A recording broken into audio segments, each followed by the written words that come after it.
Cuatro etapas vulnerables de la vida de la mujer: la adolescencia, el embarazo, el posparto y la menopausia, porque hay cambios.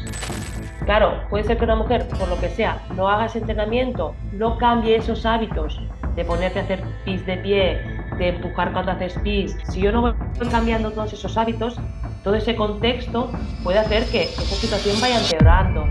Y Mar, dirías que de la misma manera se necesita ese tipo de prevención sabiendo que la menopausia ya viene, la de perimenopausia y menopausia. Es romper con estos estereotipos, que muchas veces la mujer se piensa que su zona genital es rara, que es extraña, y es porque no tenemos unos referentes. Yo recomiendo ir al baño en esos lavabos sentándote. Ojo, ahora estamos todos acostumbrados en el bolso a llevar ese spray desinfectante. Sí. Lo pasas por la taza, lo desinfectas bien y te sientas. Hablamos mucho del impacto, que es el peor enemigo del suelo pélvico, y para mí hay dos grandes enemigos del suelo pélvico: la ignorancia, no conocer todos estos músculos. Hola a todas, comunidad de la renovación divina, con otro episodio. Y claro, a veces puede mujeres decir, Miriam, pero ¿por qué estás hablando tanto de este tema? Y creo que no hay suficiente información. No, las mujeres personalmente sentimos vergüenza de hablar de este tema. Y claro, hablemos de mi vida personal. Una mujer que ya está en sus 50 años, que sus problemas de menopausia los ha visto mucho, sus síntomas, específicamente con el suelo pélvico. Entonces vamos a traer a una experta sobre este tema porque nunca es tarde para empezar a hacer algo. Lo más importante también es hablar de la prevención, porque sabemos que esto tiene etapas y que las etapas pueden ir empeorando si no estamos trabajando y haciendo algo hasta llegar hasta el prolapso. ¿Y qué significa eso? Pues esto nos puede limitar muchísimo en la vida. Por eso vamos a tener a una experta que nos va a hablar de los mitos, de lo que sí tenemos, sí lo que la ciencia sabe, qué es lo que hay que trabajar y cómo podemos mejorar esta parte de nuestro cuerpo que si no lo cuidamos vamos a tener problemas a la larga.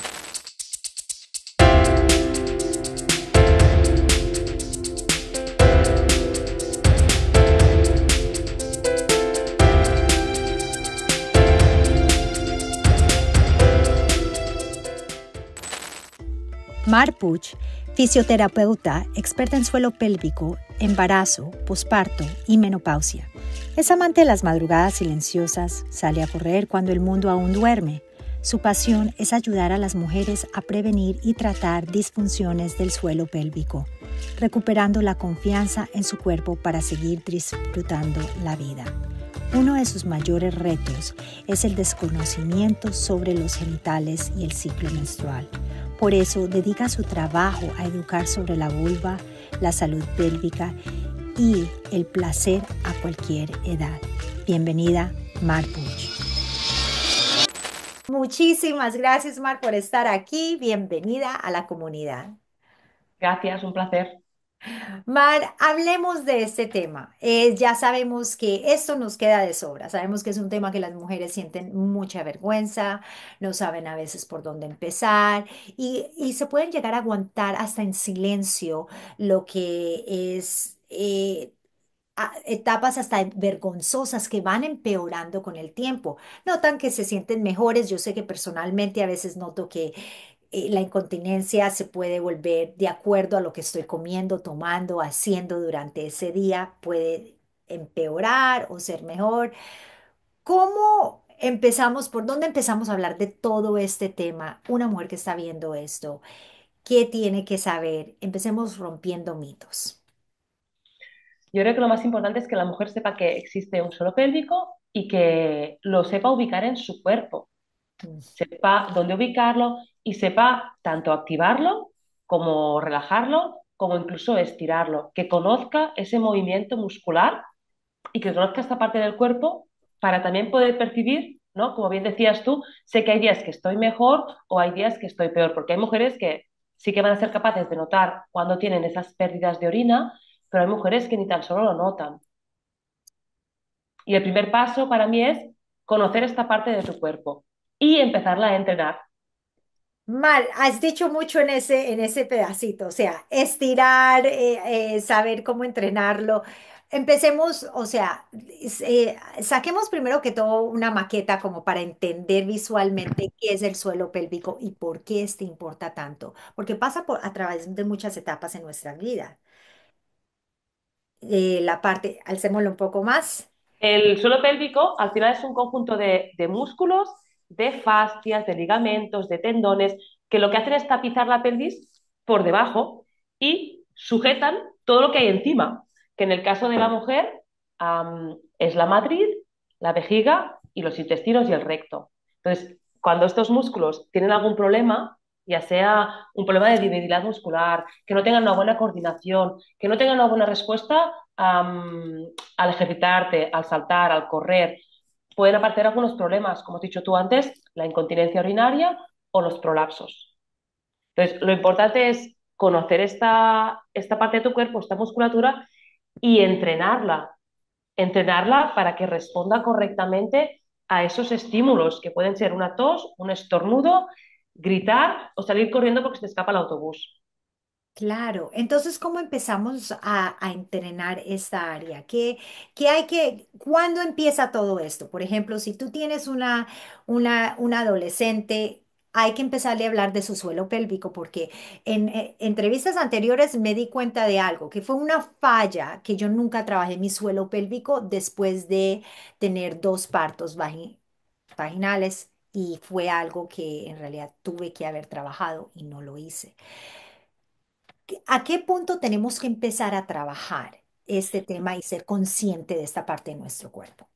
Mira, piensa una cosa, que las adolescentes se está viendo y se ha visto en estudios científicos que las que hacen deporte, cualquier tipo de deporte, ya sea atletismo, vóley, el deporte que sea, están viendo que muchas de ellas piensan que están en una etapa de cambios hormonales, la adolescencia.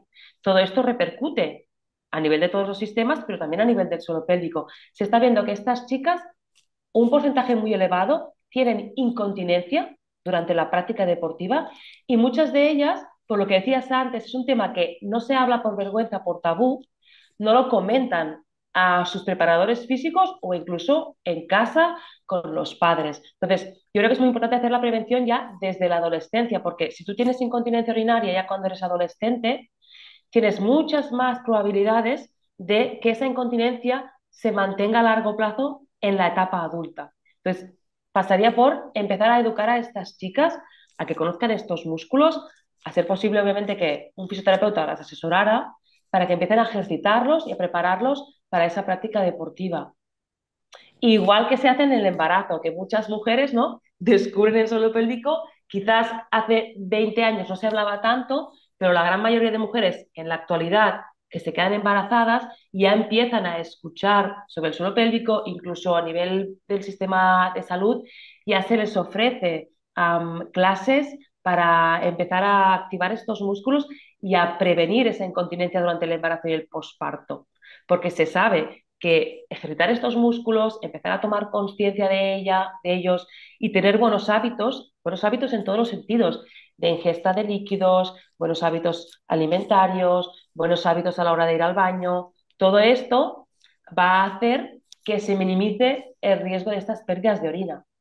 Y Mar, dirías que de la misma manera se necesita ese tipo de prevención sabiendo que la menopausia ya viene, la de perimenopausia y menopausia.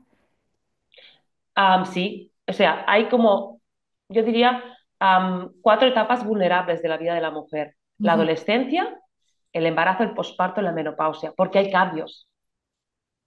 ¿Y qué pasa? Que esos cambios, por ejemplo, la menopausia, si yo tenía una incontinencia muy leve que no me implicaba ningún problema en mi vida diaria, porque solo quizás se me escapaban unas gotas en algún momento muy puntual, que no necesitaba ni ponerme Salvaslip o solo me lo ponía en algún momento puntual, puede ser que en la transición de la menopausia, como al final va a haber ese descenso de estrógenos que va a afectar la calidad del suelo pélvico y a los tejidos, a la mucosa, puede ser que esas pequeñas pérdidas ya se conviertan en una incontinencia mucho más grave. Incluso puede ser que tuviera un pequeño prolapso, que no me diera ningún síntoma y que ahora que hay esos cambios, esos síntomas sean mucho más graves.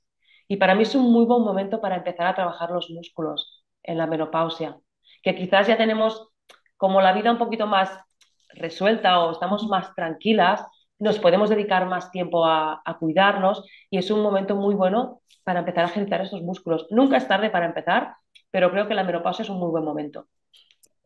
Entonces, ¿a qué, después de trabajar esto, creo que lo que quiero hablar también es de los prolapsos, porque este es un tema también muy fuerte para muchas mujeres y mujeres que ni siquiera saben que tienen un prolapso. Hablemos un poco de esto. Hay muchos tipos de prolapso, al final es que el órgano desciende, ya sea la vejiga, la matriz o el recto, y esto puede dar síntomas muy diferentes, desde incontinencia urinaria, puede provocar dolor en las relaciones íntimas, puede provocar dificultad para poder evacuar, estreñimiento y también puede provocar incontinencia de gases, de heces. Y todo esto al final, tú puede ser que tengas un prolapso de grado uno que es el más leve y que no te esté dando ningún tipo de síntomas, pero a veces ese prolapso si va avanzando por el propio envejecimiento, al final tenemos más probabilidades de que ese órgano vaya descendiendo, puede conllevar síntomas más graves en esa etapa de cambios que es la menopausia. O incluso mujeres jóvenes, no solo en la menopausia, hay mujeres que son jóvenes y, por ejemplo, si tienen, por lo que sea de base, un estreñimiento muy grande, eso es un factor de riesgo. Yo siempre lo digo, muchas veces hablamos mucho del impacto, que es el peor enemigo del suelo pélvico, y para mí hay dos grandes enemigos del suelo pélvico. La ignorancia, no conocer todos estos músculos, y el estreñimiento, que es tener un peso constante en el recto, que va a causar un peso extra en toda esa zona, en toda la zona del recto, de la matriz, de la vejiga y del suelo pélvico que está debajo para sostenerlo. Y en esos casos, ¿cómo sabe una mujer que ya tiene un grado de prolapso que está ocurriendo? Esto normalmente tiene que valorarlo el ginecólogo o el fisioterapeuta. Hay Sí. muchas mujeres que se dan cuenta que hay algo que no va bien y es lo típico que yo veo en la consulta, es que un día, por lo que sea, han tenido que hacer un esfuerzo más grande para evacuar y cuando se están limpiando en el bidet, no sé cómo lo llamáis en otros países, eso que es para limpiarse, o cuando se están depilando en casa, que se están mirando bien toda la zona, ven como un bulto en la entrada y se asustan. Dicen, ostras, ya tengo algo grave y voy al ginecólogo. Entonces, cuando el ginecólogo las ve y dice, no, esto es un prolapso. Wow. Entonces, físicamente, la estructura, mecánicamente, tú estás viendo que algo está pasando, que está, la descendencia cae y podemos visualmente verlo. Sí, y además cambia, es decir, como te decía antes, yo puede ser que tenga un prolapso de grado uno que es el más leve, Sí. y que eso no me dé síntomas, pero un día en concreto me he ido de vacaciones, no he podido hacer de vientre correctamente, he pasado muchos días, he tenido el recto muy ocupado y el día que he conseguido evacuar, que he hecho mucho esfuerzo, eso ha bajado un poco. Y allí es cuando yo me doy cuenta. Al final el prolapso es algo dinámico, es decir, no está siempre igual. Puede ser que haya días que por el tema de cómo tenga más hinchazón y tenga más peso, o puede haber días que, por ejemplo, esté mucho más activa, que me pase todo el día de pie y quizás al final del día me pueda ver ese prolapso más bajo que no a primera hora de la mañana cuando me acabo de levantar. Y puede dar síntomas en algunos momentos más graves y en otros menos, porque al final es muy dinámico. Sí que es importante la anatomía en cuestión y que te lo Claro. diagnostique correctamente, pero a veces hay prolapsos más avanzados que nos pueden dar menos síntomas que prolapsos que no están tan avanzados, porque depende mucho de la mujer, de cómo está el suelo pélvico y de todo su contexto. No es lo mismo una mujer que quizás tenga un estreñimiento mantenido en el tiempo y que le cueste mucho evacuar, o una mujer que, por ejemplo, tenga muy malos hábitos en la vejiga, que yo lo veo mucho aquí en las maestras, que al igual se pueden pasar 5 o 6 horas en clase sin hacer pipí, y entonces si no vacían esa vejiga también está llena, y eso puede favorecer que ese prolapso baje más. Claro, claro. Entonces, ¿cuáles son los riesgos de ese prolapso? ¿Estás más dispuesto hay más posibilidades de infecciones, puede ser porque estamos expuestas. ¿Cuáles son las consecuencias de esto? Muy buena pregunta. Cuando hay un prolapso, por ejemplo, de la vejiga y la vejiga cae, muchas veces las mujeres puede ser que no puedan acabar de vaciar bien esa vejiga y puede quedar un poquito de residuo de orina dentro de la vejiga y ese pequeño residuo puede provocar más infecciones. Y, por ejemplo, las infecciones de orina de repetición, a veces son uno de los síntomas del prolapso. Claro, hay una cosa que también leí una vez que quiero que nos expliques un poquito. Me imagino que va al tema de todo lo que estamos hablando. Nunca empujar, señoras. Supuestamente nunca se empuja la orina. Nunca. Y me imagino que por el mismo tema que estamos hablando, porque estamos causando una presión, ¿no? Claro, no debería empujarse, pero claro, sí que es verdad que mujeres que tienen un prolapso y que esa vejiga ha caído, a veces esa vejiga no tiene capacidad de relajarse del todo al orinar y a veces necesitan hacer ellas ese empuje con los abdominales para acabar de vaciarlo. Y por ejemplo, esto puede ser un signo de que algo no va bien, que yo me estoy dando cuenta que quizás estos últimos meses ostras, tengo que hacer como un esfuerzo, como empujar para poder vaciar bien la vejiga. Que si no hago ese esfuerzo, puede quedar resto de orina y puedo favorecer las infecciones, o que esté teniendo más infecciones, o sensación de peso, como si llevara un tampón mal puesto, Am, que note que no puedo vaciar bien el recto.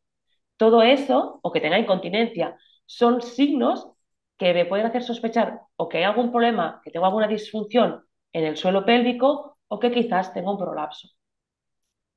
Y otra cosa va eso a la mano, que es una cosa que nos pasa a todas, pues imagínate, Mar, estás en un restaurante, estás en los baños públicos, no son necesariamente los lugares donde nos queremos sentar, pero ya sabes para dónde voy con esto, Mar. ¿Qué pasa en Creo que esas sí. situaciones? Porque en realidad no estás posicionado en un sanitario apropiadamente porque estás tratando de evitar ese contacto entre el sanitario y tu piel, que esto también causa un problema, ¿no? ¿No dirías?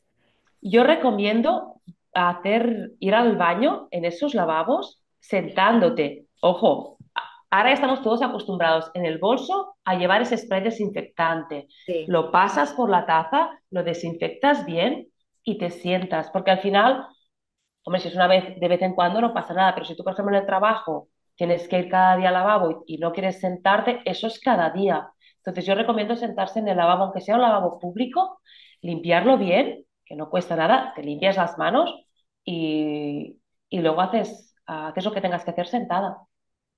Son temas suena como un tema ridículo, pero en realidad que No, no, no, las mujeres preguntan.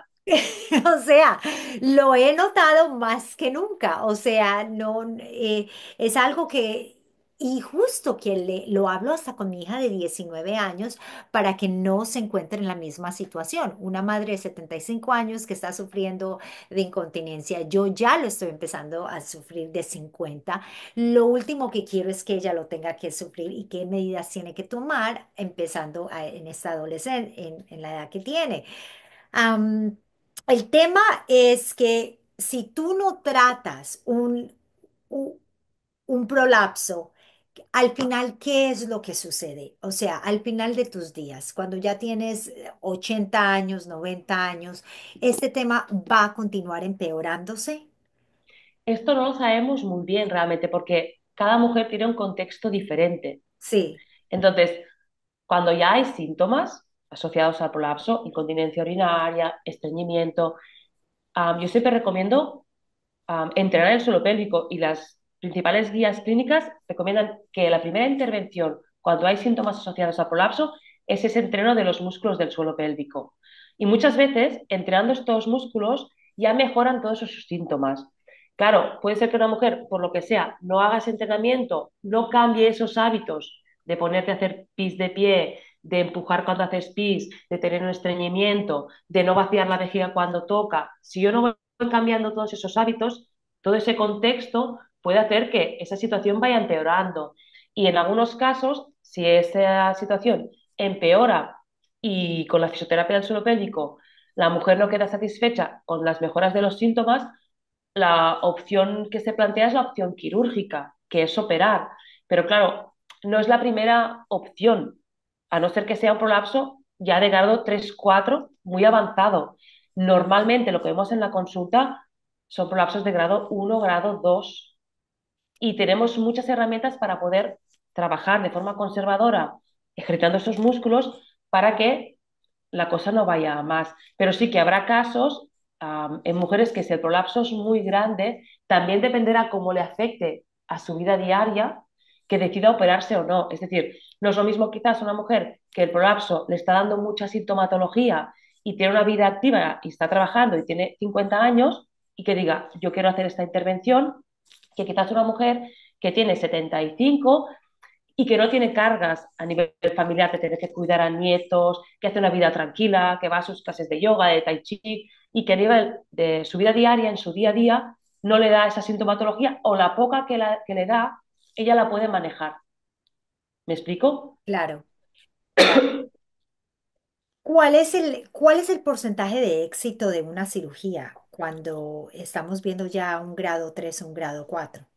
Pues aquí hay mucha controversia, pero se cree que al final el éxito am, está sobre un 40% y muchas veces hay una recidiva. Es decir, que se hace esa intervención, pero en un 40% de los casos hay que volver a operar al cabo de los años. Sobre todo cuando no se modifica todo ese contexto que te he dicho.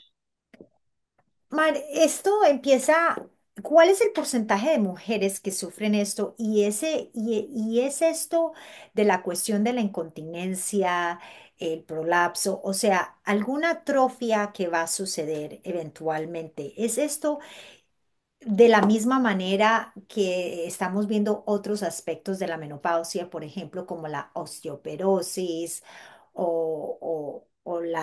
hasta la demencia, el Alzheimer's? Estamos, o problemas cardiovasculares, ¿es esto algo que estamos viendo que en el tiempo toda mujer va a sufrir de algún tipo de atrofia vaginal? Vale, o sea, la atrofia vulvovaginal, que es como la llaman nuevamente en el colectivo médico, al final son cambios que se van a producir por el propio envejecimiento. Al final, igual que se nos va a caer un poquito la piel de la cara, vamos a Sí, tener sí. arrugas, ¿no? Por el propio envejecimiento, la zona genital también va a sufrir este envejecimiento. Pero sí que muchas veces, justo en el momento en que la mujer tiene la menopausia y que hace 12 meses que no tiene la regla, a partir de ahí durante esos 5 años, muchas mujeres pueden experimentar como un agravamiento de esa atrofia. Puede pasar justo antes o esos primeros 5 años. Y muchas mujeres pueden tener síntomas, ya sea síntomas de sequedad, dolor en las relaciones íntimas, incontinencia o prolapsos. Pero toda esta sintomatología que te digo, que sí que en la menopausia puede agravarse, hay muchas mujeres jóvenes en edad fértil que también la tienen esta sintomatología. Wow, entonces creo que esa es la pregunta, no sé si exactamente escuché la respuesta, pero toda mujer va a pasar por algún tipo de cambio, obviamente, porque es Significa que estamos inevitable. vivas, significa que estamos vivas. Exacto, estamos pasando a través de las fases de esta vida. Entonces, como lo pueden ver, señoras, este es un tema muy importante que nunca se puede hablar lo suficiente porque es algo que tenemos que tratar, es algo que tenemos que mirar. Y si este es el caso, Mar, que ya sé la respuesta a esto, ¿cómo es posible que, que esto no sea se ha estudiado cuál ha sido los estudios, qué nos dice la historia de las mujeres a través de la historia? Eh, ¿Cómo han tratado con este tema? Porque es claro que no hay como muchas soluciones, no hay como mucha cosa que se puede hacer fuera. Bueno, sí se puede hacer. Ya hemos hablado de los ejercicios, hemos hablado de diferentes grados de prolapso, existe la cirugía, pero lo que me refiero, ¿qué, ¿qué históricamente sabemos de este tema? Es decir, o sea, ¿cómo Pues hacían las mujeres que tenían 14 y 15 hijos? ¿Cómo hacían las mujeres de hace 1000 años? O sea, claro, se me vuela esto es un la cabeza con temazo. este tema, porque es un tema que obviamente toda mujer algún tipo ha sufrido y sufrido fuertemente a través de la historia, Sí. la falta de hablarlo, por la falta de la ciencia, por la falta del estudio en esta parte de la salud de la mujer. Sí, mira, esto es muy curioso porque, por ejemplo, cuando hablábamos del prolapso, otra intervención que hay es utilizar un tipo de sistema de sujeción, no es esto, pero para que te hagas la idea es como un anillo que se llama pesario que puede sujetar el órgano. Pues estos pesarios, que cada día hacen de materiales más sofisticados, incluso los pueden hacer personalizados con una impresora 3D, ya están descritos en la antigüedad, pesarios de material de cobre, de bronce, así que las mujeres seguramente que alguna queja ya se quejaban de esto, porque existen este tipo de artilugios de la Edad Media. Pero claro, es un tema que a la vez es muy tabú. Y quizás las mujeres antes no hablaban tanto de ello. También las mujeres antes la esperanza de vida tampoco no era tan grande como ahora. Correcto. Y yo creo que quizás también ahora las mujeres se mantienen mucho más activas, que eso es bueno para nuestro suelo pélvico, pero también a la vez, si tú tienes una disfunción, ya sea una incontinencia o un prolapso, si te mantienes mucho más activa, que es lo óptimo, que te mantengas activa hasta que envejeces y ya no estás en este mundo, el estar activa también hace que esos síntomas los percibas más y te pueden limitar más tu autonomía. Por Y las supuesto. mujeres, pues antes también era algo que creo yo que se normalizaba mucho. Es decir, que las mujeres mayores decían, esto es que es esto porque has tenido partos, ¿no? Porque has sido madre. Que tengas incontinencia o que tengas un prolapso es porque has sido madre. Y es algo que vemos que no hay que normalizar porque sí que son factores de riesgo. El parto vaginal es un factor de riesgo. Pero hay mujeres que sin haber tenido hijos, tienen prolapsos. Entonces yo creo que antes era algo que se normalizaba mucho y que Ujú. ahora cada vez más las mujeres lo hablamos y también cada vez más, por suerte, hay más mujeres que están metidas en investigación y que por lo tanto esas cosas que nos preocupan más a las mujeres, el hecho de que haya mujeres investigando también hace que se ocupen más y que se avance más sobre este tema. Sí, y eso es justo lo que estamos tratando de crear, porque para todas las que están escuchando, queremos que hablemos más de esto y sea un tema donde haya más ciencia y más y menos intervenciones tan fuertes como llegar a un prolapso de grado 3 o 4 y tener en realidad que tener una cirugía y llegar hasta allá. Especialmente cuando sabes que la cirugía tiene un éxito en el cual que tú me dijiste que es un poco Limitado, el éxito es limitado. limitado y hay que hacerlo de nuevo. Eso es lo último que queremos estar haciendo en nuestros 70, en nuestros 80. Que me lleva a un tema que me creo que es muy importante y nos hace, Mar, tenemos que hablarle a las mujeres y es la hipertrofia de labios internos. Estamos dándole una vuelta fuerte a esta conversación y quiero hacerlo porque a pesar de que en este tema todavía hay que trabajar tanto, tenemos que tener más investigaciones, hay que promover más el suelo y el trabajo y el ejercicio público a las mujeres, no como no como un trabajo de mantenimiento, no de mantenimiento, al contrario, tendría que ser promovido como trabajo y de la misma manera que cuidamos nuestra dentadura, de la misma manera que sabemos que tenemos que cuidar nuestros ojos, de toda esa misma manera tendríamos que cuidar nuestro suelo pélvico, es lo que estoy entendiendo a través de todas las entrevistas con estos increíbles profesionales. Pero Mar, una de las cosas que más me impresiona en esta etapa que estamos viviendo es este tema de los labios de la mujer y la apreciación de su cuerpo y estos cambios que estamos viendo qué sé yo, cirujanos hablando de la estética. Háblame un poco de esto, Mar, ¿cómo te sientes tú al respecto de este tema en tu trabajo que estás y lo que estás viendo en nuestra sociedad con esa conversación? Claro, yo lo que veo en la consulta son muchas mujeres que acuden porque tienen dolor en las relaciones. Y muchas veces me preguntan, ostras, es que yo creo que mi zona íntima no es normal. ¿Seguro que está todo bien? Am, Muchas de ellas se piensan que tienen los labios mucho más grandes de lo normal o se piensan que am, a nivel de la anatomía tienen algo raro. Y es porque al final todos los referentes que tenemos a nivel de estética genital son los referentes que vemos a través del cine erótico.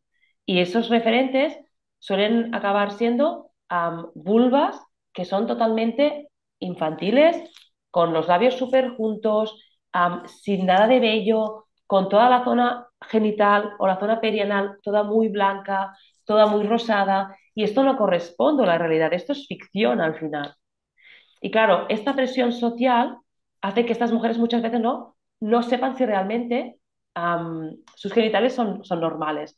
Y al final, cuando hablamos de la hipertrofia, es al final un tamaño más grande de esos labios internos. Que yo ya hablo de labios internos. Antiguamente se hablaba de labios menores, pero yo justamente no hablo de labios menores porque si hablo de labios menores estoy presuponiendo que hay unos labios mayores y hay mujeres que los labios internos, los menores, sobresalen de los mayores. Ujú. Y realmente no hay ningún estándar que nos diga estos labios tienen que medir X, si no es que son demasiado grandes.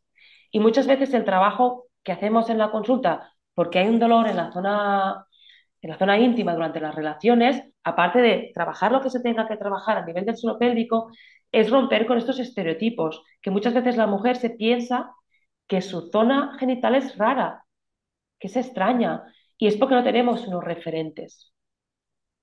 Y claro, al no tener estos referentes, es lo que estamos viendo, por ejemplo, aquí en mi país, que cada vez la demanda de estas cirugías para recortar estos labios, que se llaman labioplastias, están creciendo mucho Aquí en también. chicas adolescentes. Ujú. Y tampoco sabemos, a nivel de estudios científicos, qué puede provocar esta cirugía. Es decir, no se ha visto que recortar estos labios esté asociado en que mejore mi respuesta o mi placer en las relaciones íntimas.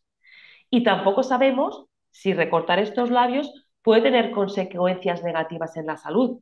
No tenemos suficientes estudios. Al final, si estamos cortando parte del tejido, estamos cortando parte de piel, de los nervios que me Nervios. van a transmitir el placer en esa zona. A su vez, al final, cualquier cirugía en esta zona, igual que una episiotomía durante el parto, puede generar dolor y puede hacer que estos nervios de esta zona tan íntima se vuelvan más sensibles y generen dolor. Yo creo que es importante también, como hablábamos al principio, de hacer un trabajo no solo de conciencia sobre el suelo pélvico, sino conciencia desde un punto más feminista de nuestros genitales. Y volvemos al mismo tema de todo lo que hacemos con nosotras mismas es un acto de amor y es poder amarnos y poder amar nuestro cuerpo y hablar y tener estas conversaciones como en este espacio que tenemos, Mar, que agradezco muchísimo que traigas este tema A ti. porque muchas mujeres se pueden encontrar en una situación donde se pueden avergonzar o pueden ya venir llevando, trayendo esta idea de que sus genitales no son como tienen que ser, cuando sabemos que es como las caras, todos tenemos caras diferentes, o sea, y nos lleva a una cuestión, a una pregunta mucho mayor, que es, que te estás queriendo, te estás aceptando, cuál es tu valor, y ese valor como tal, lo dijiste, es feminista. Claro, ¿no? Y cuando además estas chicas, en la consulta yo tengo como un póster muy grande de un trabajo que hicieron en Australia que está súper bien, que es Sí. diversidad de diferentes vulvas, de todas las edades, de todos los tonos de piel, con los labios más grandes, más pequeños, más colgados, más prietos. Claro, cuando a una mujer le enseñas que hay toda esa diversidad, ve diferentes referentes, entiende que su zona íntima es normal, que no hay nada raro allí. Y eso también hace que esa percepción de angustia relacionada con el dolor en esa zona mejore muchísimo. Y Claro. claro, es interesante que cada vez haya más referentes, más diversidad. Totalmente, esta conversación ha sido increíble. Muchísimas gracias, Mar, porque has traído muchas cosas, mucha información, información personal para mí, que es un tema del suelo pélvico y para mí es un tema muy importante. Cómo hubiese querido tener toda esta información estando todavía en la salud, más de 20 años, y no la tuve. Y no fue algo que se me dijo, no tuve un médico, no tuve nadie, absolutamente nadie, un osteopata, he visto quiroprácticos, he visto todo tipo de persona para mi bienestar, acupuntura, pero nunca nadie me habló de mi suelo pélvico. Entonces, esto es algo que a esta edad estoy ya empezando a descubrir, a cómo trabajarlo, qué ejercicios tengo que hacer y qué tengo que poner las manos a la obra, porque obviamente esto no es algo que quiero que empeore. Mar, ¿cómo puede la gente tener una consulta contigo? ¿Cómo te pueden hablar, llegar a ti para tener más información de este tema? Pueden contactar conmigo tranquilamente a través de mi página web, que es www.marpuch.com. Allí pueden programar su cita de forma presencial donde yo vivo o también de forma online. Perfecto, y toda esa información la van a tener aquí debajo de este video, entonces no va a ser difícil, también la pueden encontrar en sus redes, tienes una página donde es muy enriquecedora, donde hablas de diferentes temas y justo el último tema que hablamos, que es la hipertrofia de los labios internos, ahí la pueden ver en un reel, cómo nos habla y nos educa de toda esta información. Mar, ha sido un placer tenerte en nuestra comunidad y muchísimas gracias. Esperamos a verte pronto. Gracias a ti por invitarme. Ha sido un Gracias. placer.